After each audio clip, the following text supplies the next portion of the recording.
నీ అవ్వ రోహితు, నువ్వు కూడా ఇట్లా మోసం చేస్తావు అనుకోలేదువా? మొత్తం ఆగం చేసినావు కదా. ఈ కథ మంచిగా ఉన్నది. నేను మోసం చేసుడేంది? ఎవరు చేసినా ఏడ చేసినా గట్లా అమాయకంగా ముఖం పెడితే అయిపోతుంది అనుకుంటున్నావా? నువ్వు ముంబైకి విడాకులు ఇస్తున్నావని 4-5 నెలల నుండి ఒకటే లొల్లి. ఆయనతో నువ్వు అవతలికొస్తే నేను లోపల గుంజుకుందామని లోపల ఉన్న వాళ్ళందరూ అవతల నూగినా నువ్వు మళ్ళగానే ఉంటివి. మా అమ్మాని కాక నన్ను ఇడిచిపెడతాడని నువ్వు ఎట్లా అనుకున్నావు కోహ్లీ? ఎవరిని ఇడిచినా గానీ నన్నైతే ఇడిచిపెట్టాడు. అసలు ఎవరు ఇడిచిపెట్టిరని ఒక్కొక్కరు దండుపాల్యంలా మెయిన్ విలన్ అన్నట్టున్నారు. 5 అందులోనే ఉంట్రీ. అరే ఎందుకు కోహ్లీకి ఎట్లా అంటారా? మేమేం చేసినాం చెప్పు? అమ్మాని కాకుండా మరడు ఉన్నాం గంతే. దానికే దండుపాల్యంలా విలన్ చేసినవులే.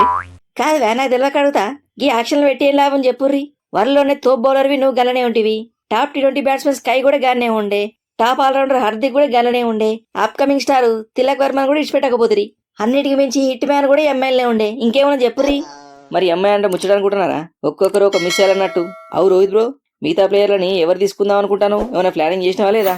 గా ముచ్చట నన్నది కాడుతాను. గా హార్దిక్ అడగాలే. యాది మర్చినావా అయింది? ఎంఐ కెప్టెన్ నేను కాదు, మన కుంఫు పాండే. అరే మర్చిపోయినా బ్రో. అవు హార్దిక్, ఏమైనా ఫీల్ అయినావా? ఏ దాంట్లో ఉంది? గిడా నేను కెప్టెన్ గాని అందరు కెప్టెన్ పీస్లే. గిడా ఎవరు తక్కువన్నారు చెప్పు? అందరం కలిసి డిస్కషన్ పెట్టుకుందాం. దాని గురించి కాదువా, నీకన్నా నాకు ఎక్కువ పైసలు ఇస్తారని ఏమైనా ఫీల్ అవుతానా అంటానా? ఆగో, గల్ల ఫీల్ అయ్యేదేమున్నది? దునియాలా ఎక్కడగానే ముచ్చటనా అది? గా జీటీలా గిల్లు కన్నా రషీద్ ఖాన్కి ఎక్కువిస్తాన్రు. గా SRHలా సైలెన్సర్ కన్నా క్లాసన్కి ఎక్కువిస్తాన్రు. గా సైలెన్సరే ఫీల్ కాలే నేను ఎందుకైతా? హీరో విలన్లు కొట్టుకొని కమెడీని మీద పడ్డట్టు మీరు కొట్టుకొని నా మీద పడుతురేందివే? మాకు అండర్స్టాండింగ్ ఉంది, మీకేం నొప్పి? ఏ గమ్మునుండివే కమ్మిన్స్? నేనేదో మాట ముచ్చట చెప్తే ఫీల్ అవుతాను. గవన్నీ పక్క పెట్టురు గాని రోహిత్ బ్రో, నీకు తోడు ఎవరు ఓపెనర్ అయితే మంచిగుంటా అనిపిస్తుంది? ఇంకెవరు? ముంబై కషాన్, ఇషాన్ కిషన్. నేను ఉండనే ఉంటి. నన్ను తీసుకోకుండా ఇంకెవరు తీసుకుంటారు? ఇగో కిషను, నా మాట విని నువ్వు వేరే టీం ఏదన్నా చూసుకో. ఈ తూరి మాకన్నా వాళ్ళే ఎక్కువ పైసలు ఇస్తారు. పైసల కోసం పరాయిటీ పోతారనుకున్నావా? పోయిన ఏడాది కంటే ఓ కోటి ఎక్కువ తీసుకోరు అంతే. తమ్ముడు కిషను, నేను తీసుకునే ఎక్కువ అనుకుంటే ఇంకొకటి ఎక్కువ అంటున్నావు చూడు. అక్కడ అసలు నేను తీసుకునే వద్దనిపిస్తుంది. మంచి మర్యాద చెప్తున్నా, నన్ను తీసుకోరి. లేకపోతే టీం మొత్తానికి శాతపడి చేపిస్తా.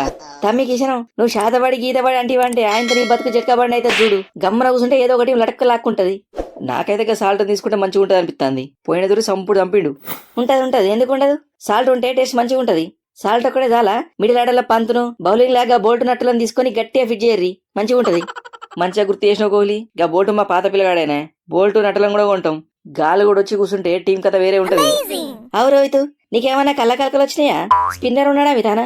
మీ టీంలా మంచి స్పిన్నర్ లేక ఎన్ని దినాలు అయితే దొరికానా? ఈ యాక్షన్లా నాకన్నా మంచి స్పిన్నర్ ఎవ్వరు లేరు. ఆయనతో నన్ను కూడా తీసుకోరి, టీం పర్ఫెక్ట్ గా ఉంటది. చాలు, నువ్వు చెప్పే కూడా మంచిగానే ఉన్నది కానీ మా బడ్జెట్ నీదా కొత్తదా లేదా అని డౌట్ ఉంది వే. సుద్దాంతి కూరితే నిన్ను కూడా తీసుకుందాం. మరి మీరేమనుకుంటారు? ఎంఐ టీంలకు ఎవరెవరు వస్తే మంచిగా ఉంటుంది అనుకుంటారో కింద కామెంట్ చేయరి.